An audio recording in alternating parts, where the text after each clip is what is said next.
إلا الله وحده لا شريك له وأشهد أن محمدا عبده ورسوله الذي أرسله بالحق بصيرا ونذيرا وداعيا إلى الله بإذنه وسراجا منيرا أما بعد فإن خير الحديث كتاب الله وخير الهدي هدي محمد صلى الله عليه وسلم وشر الأمور محدثاتها وكل محدثة بدعة وكل بدعة ضلالة وكل ضلالة في النار فقد قال الله تبارك وتعالى في كلامه المجيد وفرقانه الحميد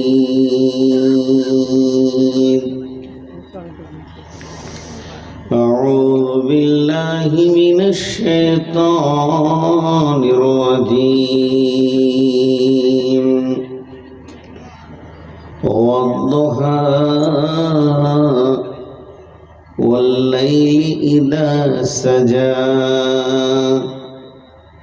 ما ودعك ربك وما قلى وللآخرة خير لك من الأولى ولسوف يعطيك ربك فترضى ألم يجدك يتيما فآوى ووجدك ضالا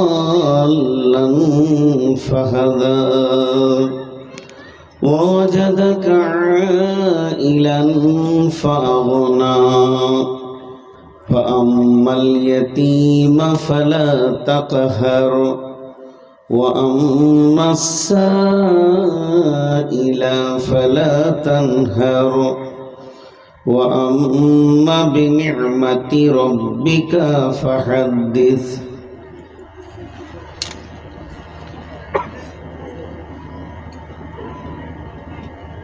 আমি তোমার সঙ্গী হতে চাই দয়াল নবী গো তোমায় আমি ভালোবাসতে চাই পারব কিনা সঙ্গী হতে দূর দূর বুক কাঁপে এখন হতে তবু তোমায় আশায় আশায় রয় ও দয়াল রসুল গো তোমায় আমি ভালোবাসতে চাই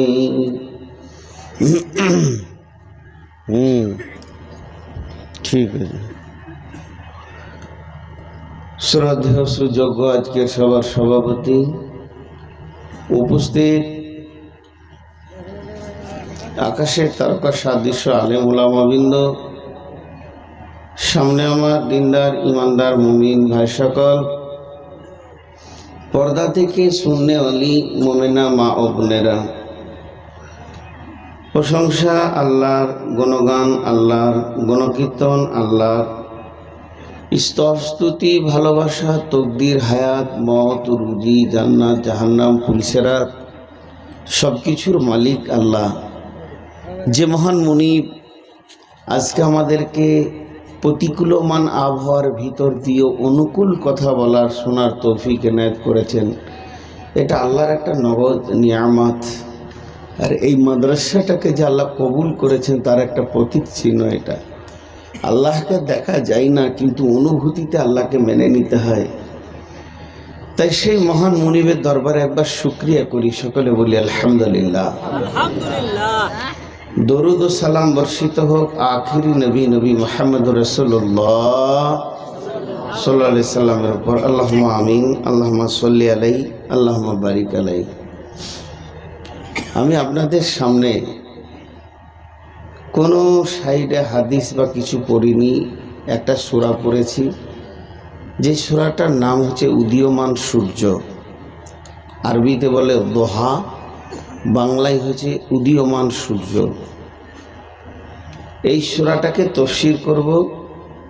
টোটাল বক্তব্যটা চরিত্রের উপর দিয়ে চলে যাবে, খুব নিয়ত করেছি, এবং এতে অনেক গভীর তথ্য কথা আছে। যদি আপনারা ধীর স্থিরভাবে শোনেন, তা আমি আমার মাবুদের ওপরে ভরসা রেখে বলছি, ইনশাআল্লাহ হেদায়েতের জন্য একটা দরজা খুলবে। যদি আমার মাবুদ আমাকে তৌফিক দেন, তো আমার তৌফিক ইল্লা বিল্লাহি আলাইহি তাওয়াক্কালতু ওয়া ইলাইহি উনীব। তবে আমি আমার বক্তব্যকে শুরু করার আগে আপনাদেরকে একটু কষ্ট দিব। আপনারা অনেক দামি মানুষ, আমার থেকে অনেক ভালো মানুষ, অনেক আল্লাহওয়ালা মানুষ। হ্যাঁ, আমি আমার লাইফে 53 বছর বয়স হলো, মাত্র 2টি জালসা শুনেছি আমি, সেই ছোটতে যখন মাদ্রাসায় পড়তাম। তাও 2টি বক্তার, গোলাম মুর্তজা আর শওকত সাহেবের। আজ পর্যন্ত একটা জালসা শুনিনি। যারা জালসা শুনে ওদেরকে আমাকে অবাক লাগলো, কত ভালো মানুষ। আর জালসা শুনিনি বলি আল্লাহ দিয়ে দিয়েছে চাপ, যা রাত জাগা। তো একটু কষ্ট দিব, সবাই একটু করে আগিয়ে আসবে, বাস এই কষ্টটা দিব। যে কটা দাঁড়িয়ে আছেন আপনারা, আপনাদের দেখার প্রয়োজন নেই। তো সবাই যদি ওদেরকে দেখবেন তাহলে ভেজাল নেই, তো ঘাড় বেঁকে যাবে, স্পন্ডালাইসিস থাকলে ঘাড়ে ব্যথা হয়ে যাবে। আপনারা একটু আগিয়ে বসেন। ওই তুই নিচে বস, আপনি চেয়ারওয়ালা এই দিকে আসেন। মাদ্রাসার ছাত্রগুলো কে আছে রে বাপ? এই চেয়ার কটাকে গুটিয়ে দাও, গুটিয়ে ওই ধারে করে দাও।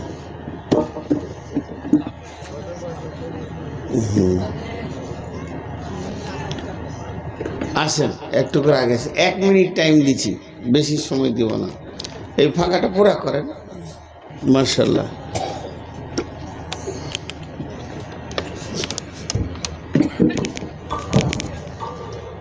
এবার কি করবে? আওয়াজ সোজা করো। ইউটিউবাররা খুব সমস্যায় পড়ে গেছে আমার মতো বক্তা নিয়ে, 4 বার করে উঠবে বসবে। মাশাআল্লাহ মাশাআল্লাহ। ভাই যারা দাঁড়িয়ে আছেন ডিসিশন নিয়ে নেন, হয় বসেন না হয় খসেন। ও আল্লাহর গোলাম, ও রসুলের উম্মত, রাস্তা একটালেন। একজন বলছে চ না, চ ঘর যায়। একজন বলছে খালি শুন রে, খেপাটা বলে 2 কথা ভালো রে। ভাই চ, কত শুনবি আর, জুমার খুতবা কি কম শুনছিস তুই? ভাই যারা দাঁড়িয়ে আছেন তাদেরকে বলছি,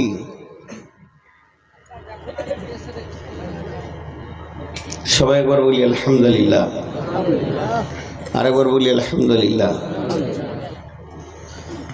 একবারে মাঝে যার মোবাইল থাকবে তাকে হাঁটাবো, কিন্তু অত বড় মার্কেট করতে দিব না। চাওয়ালাকে ভিতরে ঢুকতে দিন, এই 2টো মোবাইল হাঁটাও। আমাকে 2 জনকে কথা বলতে দাও, সাইডে দাও, নাহলে আমি চুপ থাকবো। তো একদম মাঝে দিতে দিব না, আমাকে কথা বলতে দাও। কষ্ট হয়, বুঝো না তোমরা তো। ভাইয়া, পৃথিবীতে আল্লাহ তাবারক ওয়া তাআলা 18,000 মাখলুকাত সৃষ্টি করেছেন। কালকে না পরশু দিন এক বক্তব্য রাখছিলেন, কিন্তু 18,000 মাখলুকাত বলে কোনো দলিল নেই। আল্লাহ তাবারক ওয়া তাআলা বলেছেন যে আমি এত মাখলুক তৈরি করেছি তোরা গুনতেই পারবি না। বুঝে কি করে গুনেছিল আল্লাহ জানে। দেখেন কথার কথা মুরব্বীদের যুগ থেকে চলে আসছে। যত মাখলুক আল্লাহ তাবারক ওয়া তাআলা বানিয়েছেন, সৃষ্টি সেরা বানিয়েছেন এই আদম সন্তানকে। আমরা হলাম শ্রেষ্ঠ শ্রেষ্ঠ শ্রেষ্ঠ, এর থেকে আর বড় নাই, এর থেকে আর উচ্চ মানে নাই। মা বোন খালা বেটি যে কটা বসে আছেন, আপনারা যদি ধৈর্য ধরেন, এখানে নারী পুরুষ উভয় মিলেই ঘটনা আসবে, অনেকগুলো আসবে, চলে গেলে পাবেন না। শ্রেষ্ঠ শুধু নই, মানবের ভিতরে যতগুলো আদম থেকে নিয়ে এই পর্যন্ত এসেছে, আমরা শেষ নবীর উম্মত, মানে আমরা আরও দামি। আমাদের নাম নিতে গিয়ে আল্লাহ তাবারক ওয়া তাআলা খয়র শব্দ ব্যবহার করেছেন, কুনতুম খয়রা উম্মাতিন, তোমরাই হলে শ্রেষ্ঠ উম্মত। মানব কুলের ভিতরে আবার আমরা আরও দামি। আমরা একবার শুকরিয়া করি আল্লাহর কাছে, আলহামদুলিল্লাহ, তাহলে আমাদেরকে শ্রেষ্ঠ বানানো হয়েছে। এখন এই কথাটা 1-2 মিনিট একটুকু জমার খাতাতে রাখেন, জমার খাতায় রাখেন, আবার এই কথাটা আপনাদের সামনে আসবে। মানুষকে আল্লাহ তাবারক ওয়া তাআলা 3টে উপকরণ দিয়ে বানিয়েছেন।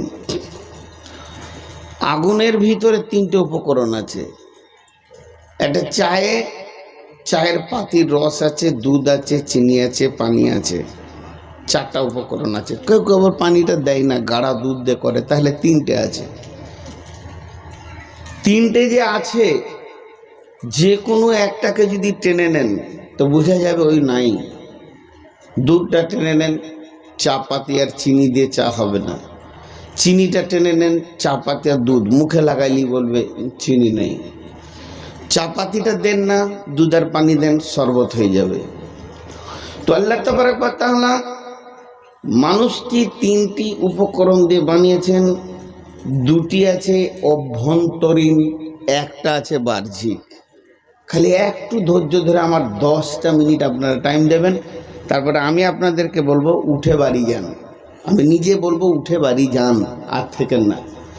তখন দেখবেন আপনি বলবেন যে না থাকি, কারণ আমাকে খালি আল্লাহর মধুটা আপনাদের মুখে ধরিয়ে দিতে দেন। কোরআন যে কত দামি মধু আমরা জানি না। তো বাহ্যিক কোনটা?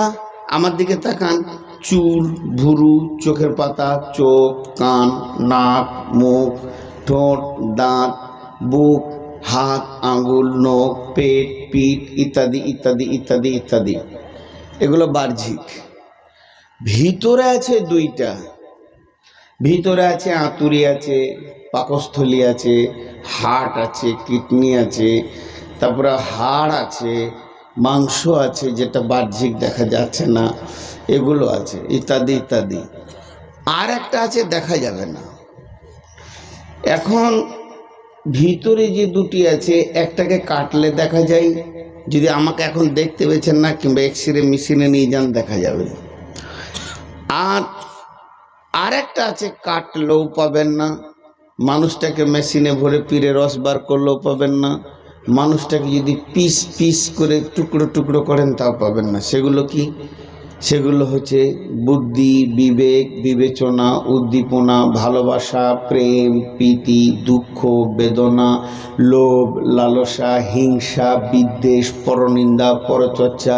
কোরআন শরীফ মুখস্থ করেছি, কেউ ইংরেজি মুখস্থ করেছে, কেউ বাংলা মুখস্থ করেছে, কারো গান আছে মুখস্থ, বিভিন্ন রকম ভয়, ভীতি, সাহস, দুর্বলতা, উদ্দীপনা, এই যে নানা রকম সফটওয়্যারে মানুষের ভিতরে আছে। যেগুলো কাটলে দেখা যাবে বাহ্যিক দেখা যাচ্ছে, যেগুলো কাটলে দেখা যাবে বাহ্যিক দেখা যাচ্ছে, ওইটাকে যদি এক জায়গায় করা হয়, আর কেউ যদি বলে যে আপনি এক কথায় বলেন ওটা কি, তা আমি উত্তর দিব ওটা দেহ, শরীর। আমরা উত্তর দিব দেহ কিংবা শরীর।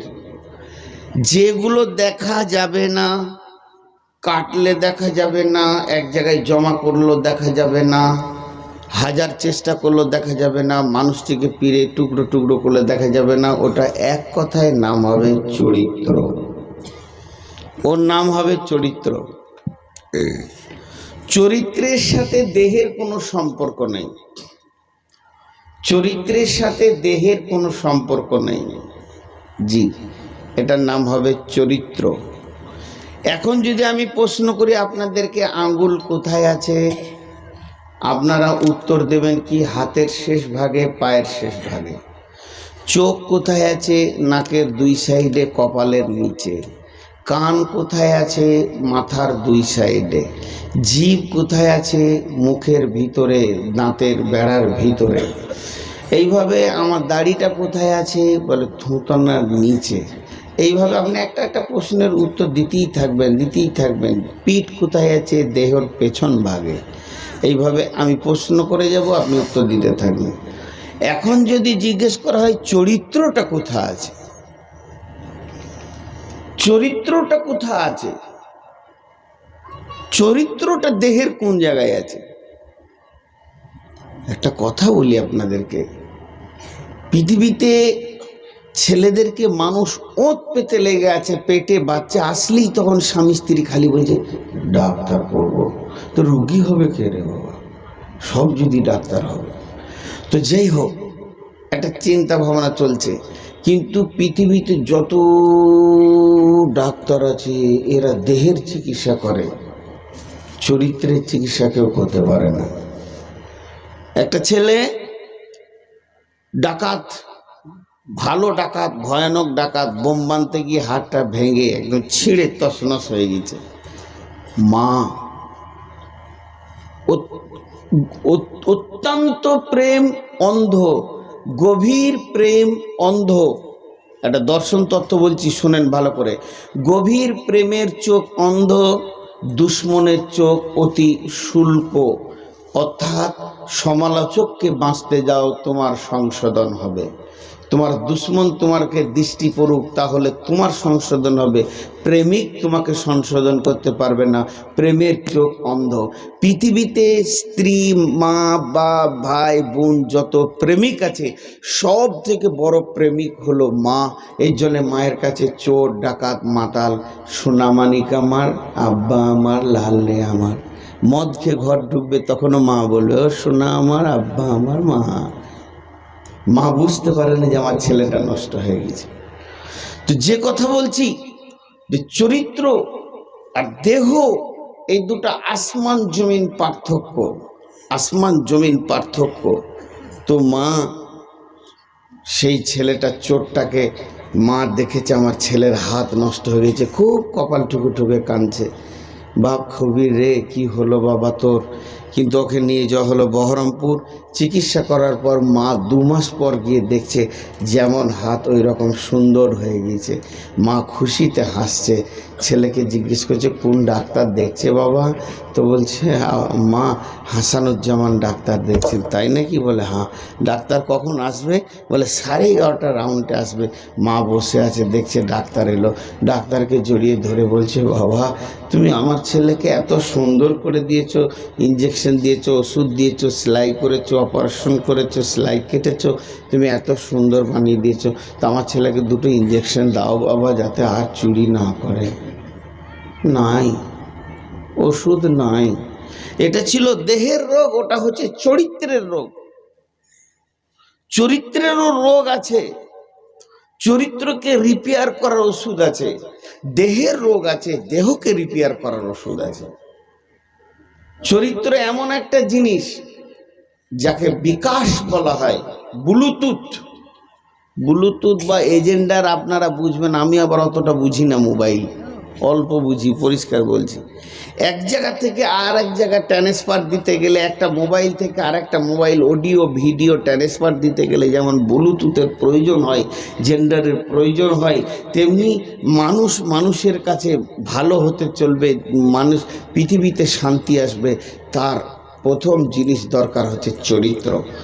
আজকে একটা ফেসবুকে দর্শন তত্ত্ব শুনছিলাম কাটিয়ার থেকে আসার সময়।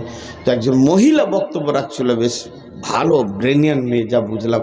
বলছে এই সুস্থ মস্তিষ্কটা আল্লাহ দান করেছে নিজের চরিত্রকে ঠিক রাখা এবং সমাজের সেবা করা। এখানে 18-20টা কি আছে, স্বেচ্ছাসেবক আছে, কিন্তু তা নয়, পৃথিবীর সমস্ত মানুষই আল্লাহর তরফ থেকে স্বেচ্ছাসেবক। আমি আমার জন্য নয়, আমি সবার জন্য। সবাই খালি যদি এটা ভাবে আমি সবার জন্য, কিন্তু বিজ্ঞানীরা দেখেছেন যে বর্তমান স্বেচ্ছাসেবক হিসেবে কাজ করছে 5% মাত্র, আর 99 জন স্বার্থের পেছনে দৌড়ছে। তার মধ্যে আমি একজন। 99 জন স্বার্থের পেছনে দৌড়ছে। তো চরিত্র আলাদা জিনিস, দেহ আলাদা জিনিস। এখন আমি একটা প্রশ্ন রেখেছি আপনাদের কাছে, চরিত্র কোথা থাকে? চরিত্র থাকে জীবের নিচে। আরেকবার বলছি, চরিত্র থাকে জীবের নিচে। চরিত্র থাকে জীবের নিচে। একটা মানুষ সুন্দর ভদ্র, মাথায় টুপি নিয়ে তসবি করছে, নামাজ পড়ছে, দাড়িতে টুপিতে পরেশগার মনে হচ্ছে। চরিত্র একটা মানুষের কাপড়কে টেনে যদি আপনারা আমার পাঞ্জাবি জুব্বাকে ছিঁড়ে, গেঞ্জিকে ছিঁড়ে, লুঙ্গিকে খুলে দেন, তা আমি হয়ে যাব সমাজের ন্যাংটা, নাঙ্গা। ইজ্জত আর আমার থাকলো না, দেহ নাঙ্গা হলো। বলছে দেহ নাঙ্গা করা থেকে বেশি বেজ্জতি হচ্ছে চরিত্র নাঙ্গা করা। গোটা দেহটা কাপড়ে ভর্তি হয়ে আছে, কিন্তু যখন ও মুখ খুলছে 4টা খিস্তি বেরিয়ে গেল। বলছে এর থেকে ন্যাংটো আর কেউ নেই। ওর ভিতরটা বেরিয়ে গেল যে চরিত্রটা হচ্ছে নোংরা। জি, এর জন্যে আল গীবাত আসাধ্য মেনা জেনা বলা হয়েছে। মানুষ যখন জেনা ব্যভিচার করে তখন শরীরে কাপড় থাকে না, না নারীর থাকে না পুরুষের থাকে, উভয়ে আগে বেহায়া হয়, কাপড়গুলোকে সরিয়ে দেয়, তারপরে যৌন চরিতার্থ করে, যেটা স্বামী স্ত্রীতে করে, ওটা অবৈধ নারী পুরুষে মিলে। তো এইটার থেকে বলছে গীবত করা আরো খারাপ। রসুল বলছেন তার মানে কি, গোটা শরীরে কাপড় আছে, একজন মহিলা বোরখা পরে আছে, একজন পুরুষ মাথার টুপি পাঞ্জাবি আছে, কাপড় খুলেনি, একটুকু দূরে দাঁড়িয়ে দাঁড়িয়ে হয়তোবা আপন ভাই বোন কিংবা স্বামী স্ত্রীও হতে পারে, তারা আরেকজনের গীবত করছে। রসুল বলছে ওইটা আরো খারাপ। জিভ খুলে যাওয়া, মানে গোপন অঙ্গ খুলে যাওয়ার থেকে জিভ খুলে যাওয়া আরো নোংরা। জীবের মতো নোংরা কিছু নেই।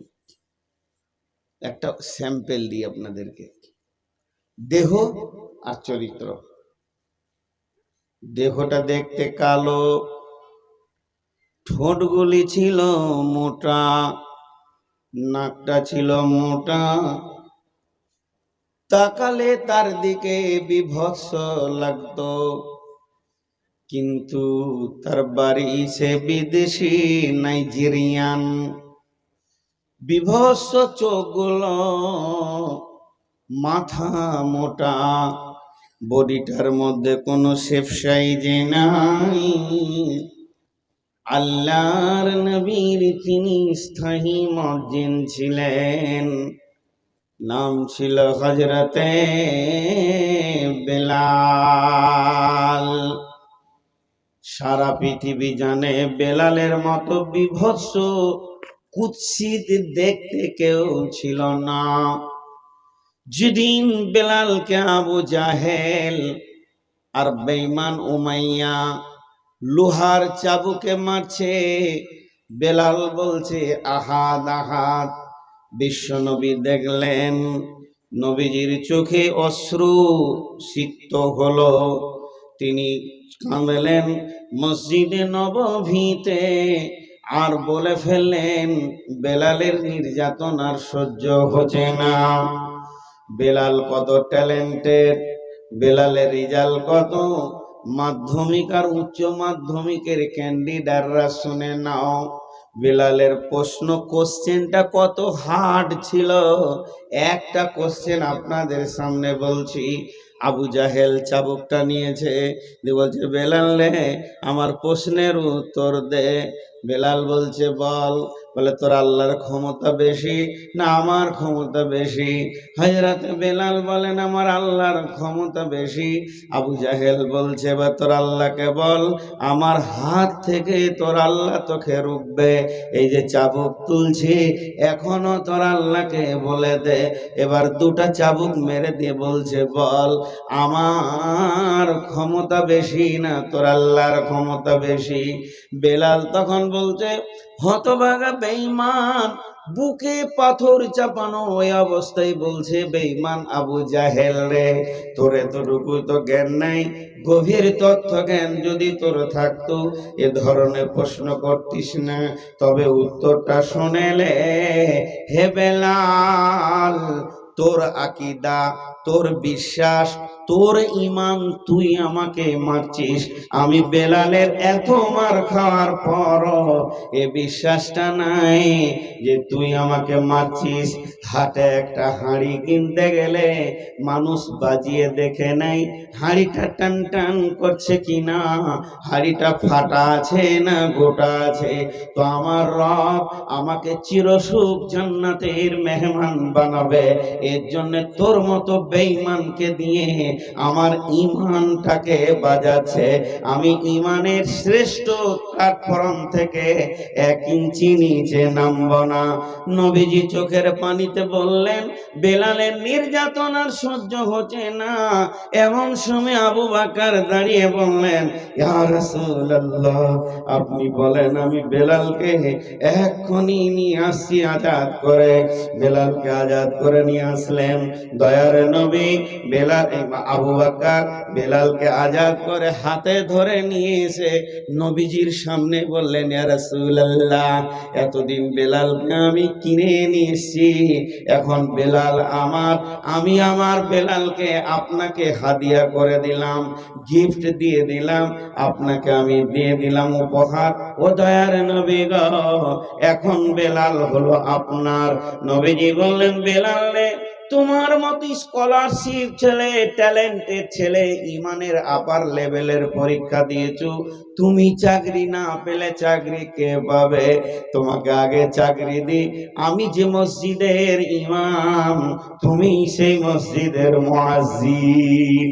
হযরত বেলাল যখন কানে হাত দিয়ে আজান শুরু করলো, সাহাবীদের ভিতরে কেউ বলে ফেললো ওই কালো কৌয়াটা, কালো দাঁড় কাকটা কেন কাবার মিনারে উঠবে? বিশ্বনবী বললেন হে আল্লাহর গোলাম, তুমি বেলালের বাহ্যিক দেখলে ভিতরটা দেখলে না। বেলালের ভিতরটা নুরানি আলোতে ঝকমক করছে, এ বেলালকে তুমি চিনলে না। একদিন হযরতে সাদ রাদিয়াল্লাহু তাআলা আনহু বেলালকে ডেকে ফেললেন, এ কালো মেয়ের বেটা। আরে ভাই, মুচির ছেলেকে যদি মুচিও বলা হয় সমাজে তার মনে কষ্ট হবে।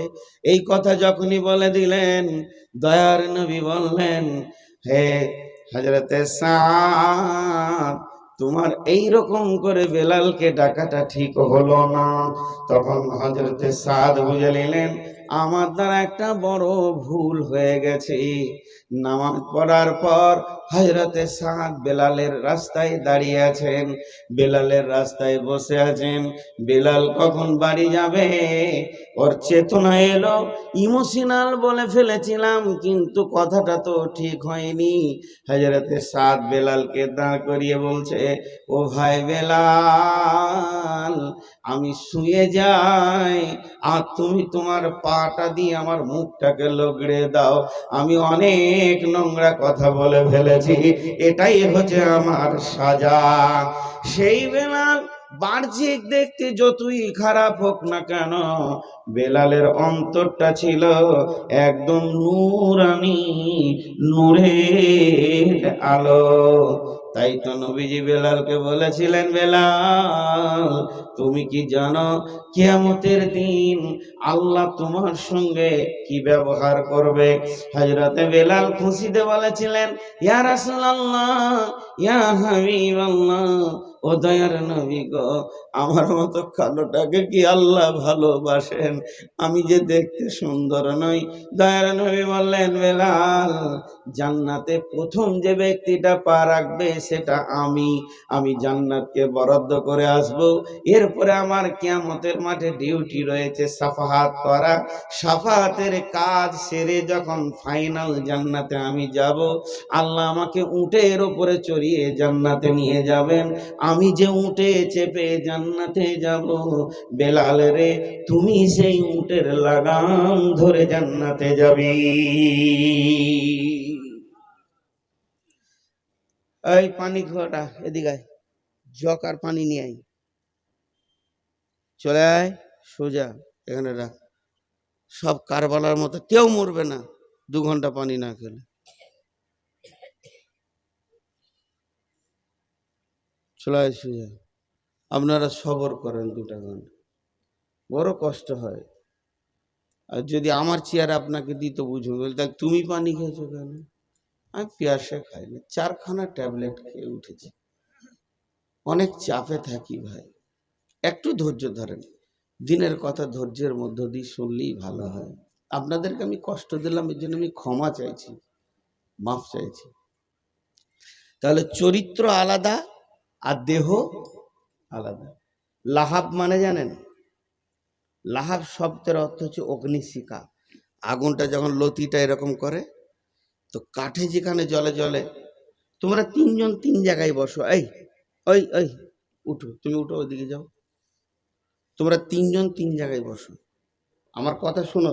উঠো উঠো উঠো উঠো, কোনো লজ্জা করার নেই, উঠো।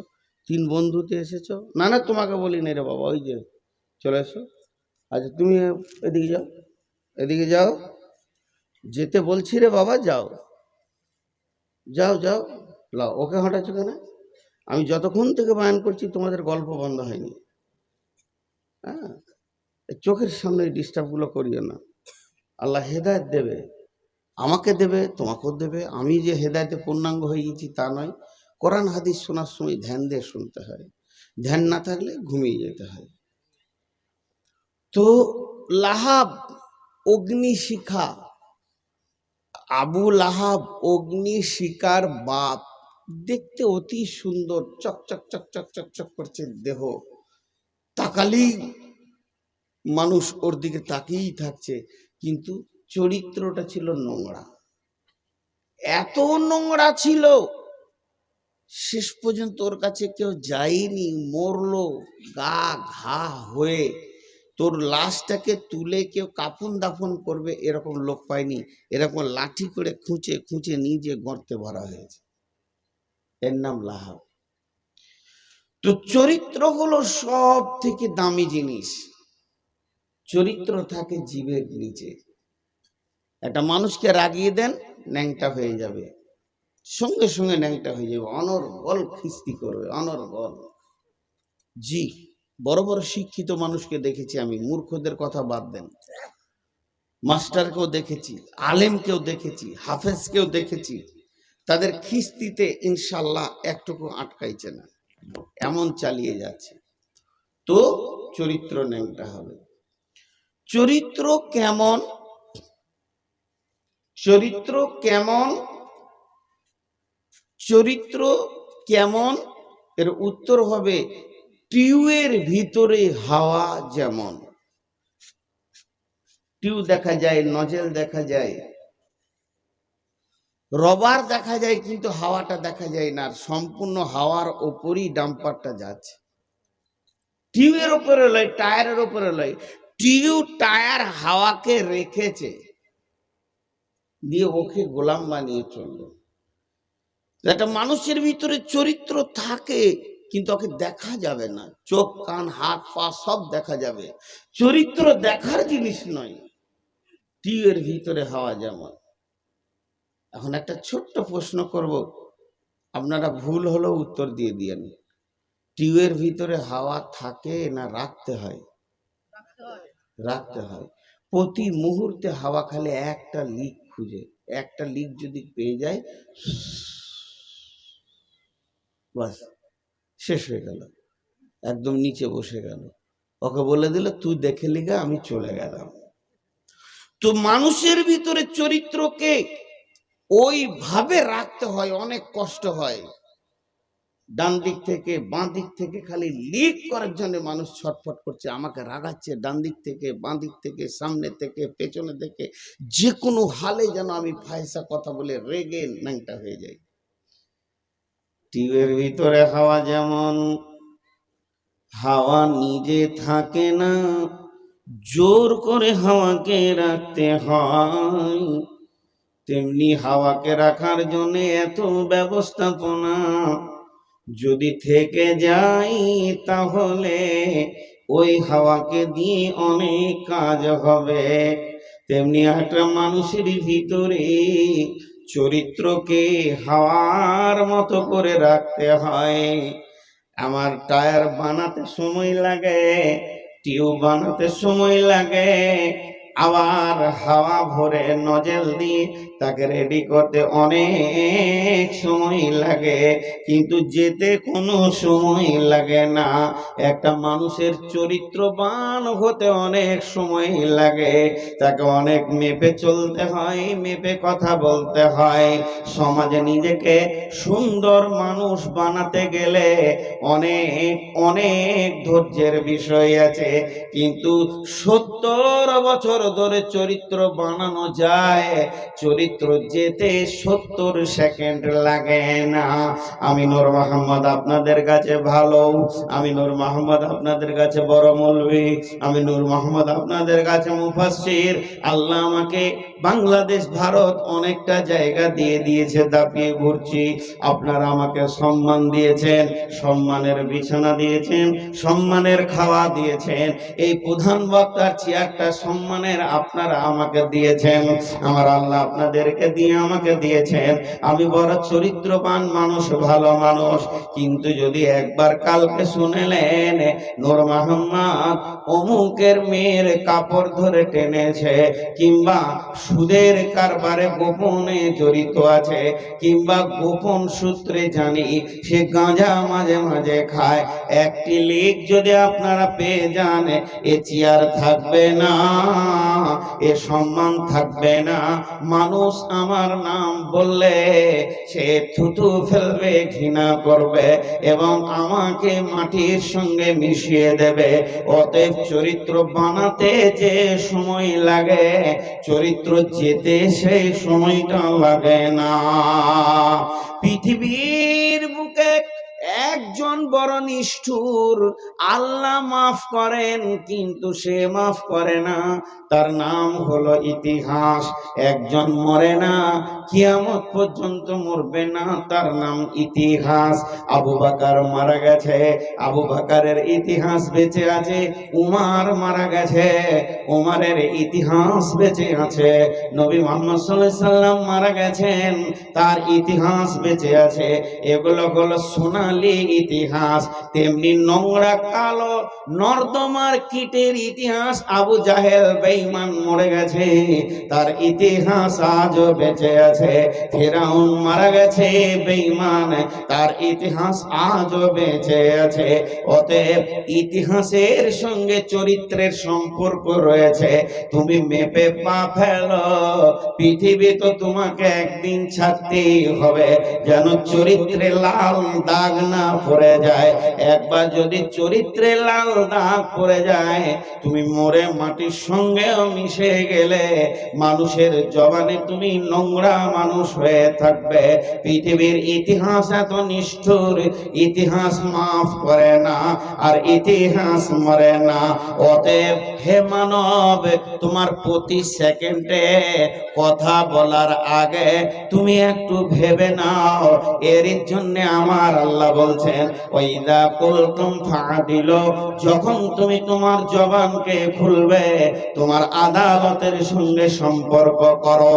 আদালত দেহের মধ্যে আদালত হলো কে?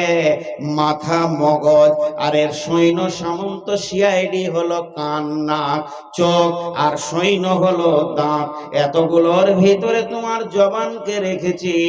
কথা বলবে তো ইনসাফের সঙ্গে কথা বলবে, আদালত ঠিক রাখবে, নচেৎ তোমার চরিত্রে নোংরা দাগ পড়ে যাবে। একটিবার যদি নোংরা দাগ পড়ে যায়, সারা পৃথিবীর ডাস্টার নিয়ে সমস্ত বোর্ডকে সাফ করা যাবে, কিন্তু চরিত্রের দাগ সাফ করার আগ পর্যন্ত ডাস্টার পৃথিবীতে উঠেনি। হে মানব, তুমি অতি সাবধানে হাঁটবে।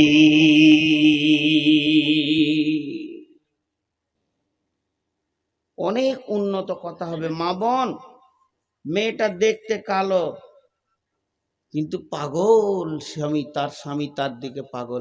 সব থেকে সুন্দরী মেয়েকে জানেন? সব থেকে সুন্দরী মেয়ে যার দিকে তাকালে তার স্বামীর কলিজা ঠান্ডা হয়ে যায়। স্বামীকে পাগল করে রেখেছে পৃথিবীতে, ওটাই মেয়ে সুন্দরী।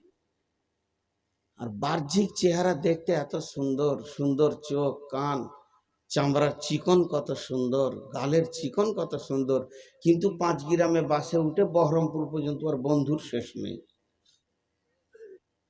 জি, বন্ধুর শেষ নাই। সমস্ত দোকানদার ওকে চিনে। জি না, জি না, ওকে শালপাতার মতো লোক ব্যবহার করবে, কিন্তু বৌমা বানাবে না। মেয়েটা দেখতে কালো কিন্তু আল্লাহর সঙ্গে সম্পর্ক আছে। চরিত্রের যে কত মূল্য, খালি চরিত্র শব্দটা নিয়ে বলতে থাকলে অনেক সময় লাগবে। এখন আমি যেটা আপনাদের হাতে ধরেছি, এইটার দিকে একবার তাকান। এটা হলো মহাসত্য। শুধু সত্য নয়, মহাসত্য। সত্যের আকবার, সিদ্দিকে আকবার, এর ওপরে আর সত্য বলে কিছু নাই। আল্লাহর কালাম মহাসত্য। একবার তাকান আপনারা, আমি জিজ্ঞেস করব এটা কি, আপনারা বলবেন মহাসত্য। এখনকার মতো এইটা বলবেন। জি, এই জিনিসটা আল্লাহ তাবারক ওয়া তাআলা জিবরাইলের মারফতে আমাদেরকে দিয়ে পাঠিয়েছেন, রাসূলুল্লাহ সাল্লাল্লাহু আলাইহি ওয়াসাল্লামের কাছে জমা হয়ে আমরা পেয়েছি। সকলে যার দিলে এর প্রেম আছে, যিনি আল্লাহর কালামকে ভালোবাসেন হৃদয় দিয়ে, তিনার জিভ কিন্তু কথা বলবে, বন্ধ থাকবে না। এটা কি বললাম? সকলে বলেন, কি বললাম? মহাসত্য। এবার বলেন, এই মহাসত্যটাকে বাহন কাকে বানানো হয়েছে?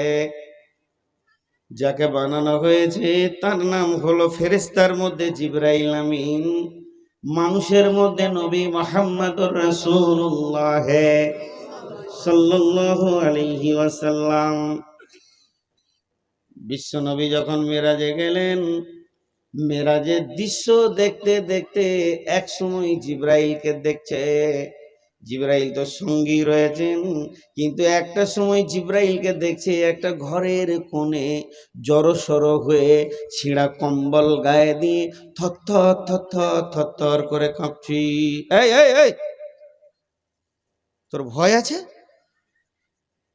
হ্যাঁ, আস্তে করে আসবি, সুসুর করে বসবি, ভয়ে ভয়ে কথা বলবি। তোকে তো মনে হচ্ছে ডন, আমাকে মারবি নাকি? ভয় লাগছে তো?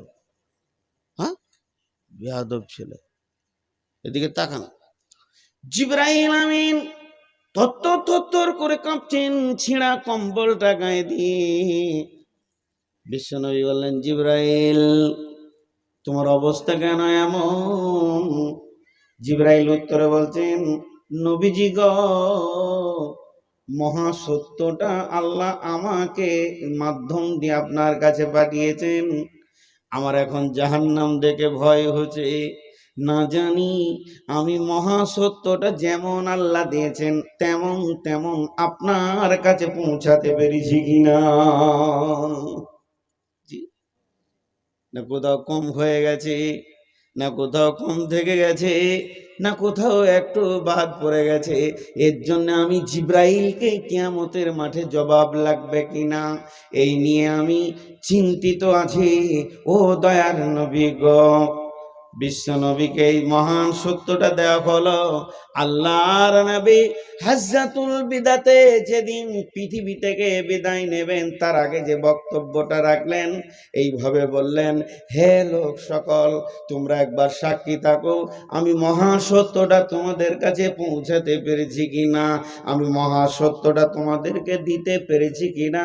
দয়ার নবী যখন এই কথা বললেন তখন সমস্ত জনসমুদ্র উপস্থিতি যারা ছিল তারা বলল, ইয়া রাসূলুল্লাহ, আপনি শুধু পৌঁছিয়ে দেননি, প্র্যাকটিক্যাল করে দেখিয়ে দিয়েছেন। মা বোনরে, বিশ্বনবীর দিলেও কত ভয়।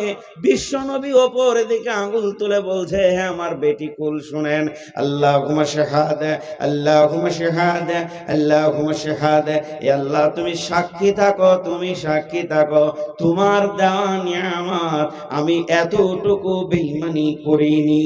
আজকে যে আপনাদের 5 গ্রামের মাদ্রাসা, এই মাদ্রাসাটা কেন? এটা আড্ডা দেওয়ার জন্য নয়, এটা বটুখানা নয়, এখানে গল্প চায়ের আড্ডা হয় না।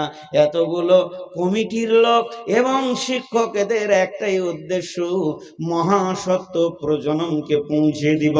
এটাই তো এত টাকা, এত খরচা, এত দরাদরি, এত লাফালাফি, এত লোকের দরজায় দরজায় গিয়ে ভিক্ষা, তার একটাই